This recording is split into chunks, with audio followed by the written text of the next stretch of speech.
Villains versus antagonists. What's the difference? Is there a difference? And how do you write compelling ones? So let's start with some terminology. A villain directly and intentionally opposes a hero. Their primary goal is malicious destruction. They're usually the biggest antagonist in the story, and they're opposing the hero, and they are usually the biggest form of conflict.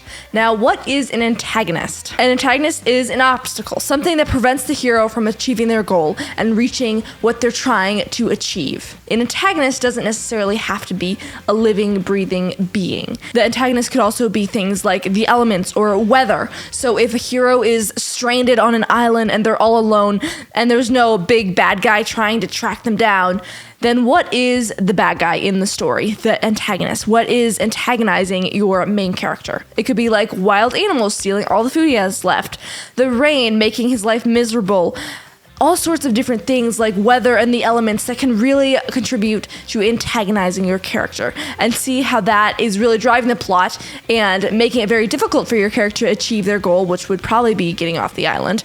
But they're not a person that's tracking them down and making their life miserable. So when you're thinking about antagonists and villains, it's really important to actually think through them and not just use a stereotypical villain, because villains are a lot more than just this big evil bad guy that's just trying to kill your main character. There is so much more depth to a good villain than that. Often, strangely enough, a villain tends to be a shadow representation of your hero, your main character. So if you dig deep into the backstory, often you'll see that a villain and the hero are faced with the same question, the same decision, and the villain chooses the bad one and they go down this whole trajectory, whereas the hero chooses the right choice and they go down a whole different trajectory. So it's the idea of they are shadow representations of each other, which really creates a compelling story later on in present day when you're following them, because it's really important to remember that villains are not all evil. Yes, they are maliciously trying to destroy your main character, and yes, they're the bad guys, but they aren't all evil, because there are no humans that are all evil. So when you're crafting a villain, you really want to make sure that you're not just making them a stereotypical bad guy villain because that's what you've read about, because those type of villains aren't usually impactful. You don't remember them, you don't think about them, and they just feel kind of wimpy because all they're trying to do is the bad guy thing. And what people actually do that. Like, there are bad guys in the world, but they're not just motivated to do the bad thing because they're the bad guys.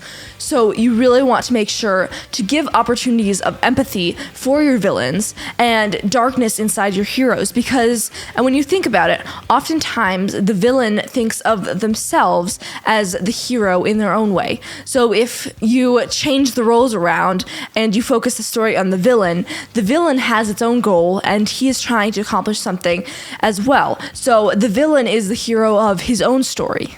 So as the author, you really have to work on justifying the reasons to an end and justifying the motivation behind their decisions, because villains have a reason for everything they do. It might not be the most moral decision, but they have a decision behind every action that they make, just like a good guy does. So you really have to dig deep and understand what your villain's motivation is, what the villain's goals are, and then how they directly conflict with your main character. Because usually when you have a villain and a hero that are shadow representations of each other, they are going to have conflicting goals, and that is what creates conflict. Because as we said earlier, the goal of a villain is to maliciously destroy the hero and to oppose all of their goals intentionally, which, as we've already stated, is different from the antagonist, who is just an obstacle. Whether it's a person, an element, it's the weather, or a magic system, they are an obstacle, whereas our villain is maliciously trying to destroy our main character and get in the way and make it impossible for them to reach their goals. The villain really has to believe that they are doing the right thing, or that they're justifying their actions as a means to an end. Villains aren't just the big bad guys that only make bad decisions because they're evil and horrible. You really have to dig deep and justify things, and that can be really hard as an author because you know what is actually moral and what's not, and you are allowing a character to make these immoral decisions and you're actually justifying it, but you really need to do that in your stories, or else you get this cookie cutter bad guy that is long and boring boring and no one really cares about. It really takes away from the story, and it gets rid of a lot of tension because you know that they're going to make the wrong choice anyways, and there's just not that tension involved. So as a writer, some ways to do that is really to think deep into their backstory. What made them a villain? What was the choice that set them on that trajectory? Because there is a choice and a moment when that happens. People aren't just born bad. Yes, people are born sinful, but they aren't necessarily evil. So you really need to nurture your villain and see how they got to that place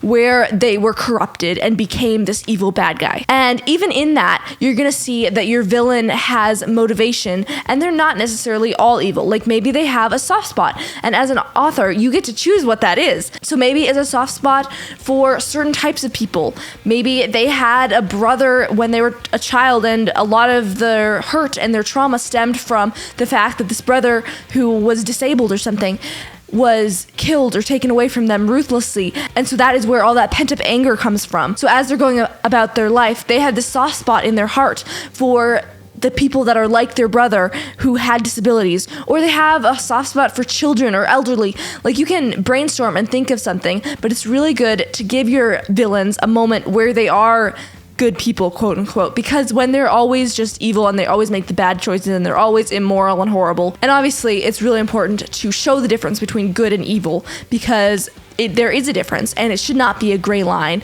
where what is moral, what's wrong, what's good. But at the same time, you do not want your villains to come off as all bad guy and all evil, because no person is black and white. There is so much differences in humans, and no human is actually wholly evil. So I'm sure you're thinking of lots of different villains that you've seen portrayed really well. Honestly, I loved some villains that I've seen in movies or books that are just really motivated. And obviously I disagree with their choices, and I disagree with the morals behind how they live, but they're really well motivated and they're interesting characters, and they really portray the evilness in the story to elevate the light in the story. So in your books, can you have more than one villain? Usually a story has one villain, and that's because the villain is the protagonist's main opponent. So the antagonist is the obstacle. The villain is the opponent. They're out to get the hero. That is their main goal, is that they are opposing the hero and they do not want the hero's goal to come to fruition. So when you think about those stories that you love that have really good villains, you're going to see that most of them only have one villain, and that is because that one villain is in direct opposition to your hero. So when you have multiple villains and multiple heroes in a story, it just gets really confusing and there's just too much going on. So yes, for the most part, your story just needs to have one villain. And so just take those ideas you have for a villain and hone them into a really well-rounded, well-crafted villain. So we've done a lot of talking about villains and motivation behind them, and really delving into villains and creating some amazing villains that your reader can really empathize with and get attached to. So let's talk a bit more about antagonists before we wrap up. So as we said, antagonists are obstacles. They are in the way and keeping your main character from achieving their goals, but they are not necessarily the big bad guy, and they're not out to get the hero. That said, the villain is an antagonist. The villain is your biggest antagonist. But there can be more than one antagonist in the story. Unlike having more than one villains, there are often many different antagonists in the stories. The antagonist can be at your time period if you're writing historical fiction and your book is set in World War II. The war itself is an antagonist because they are in the way of keeping your main character from achieving their goals. It can also be another character that's trying to achieve their own goals, and in doing so, they're getting in the way of your hero and messing things up. And they're not necessarily trying to wreck your hero's life and make them miserable, but they are not on the same page, and so they are an obstacle. And so, unlike the villain, the antagonists don't take pleasure in causing your hero harm.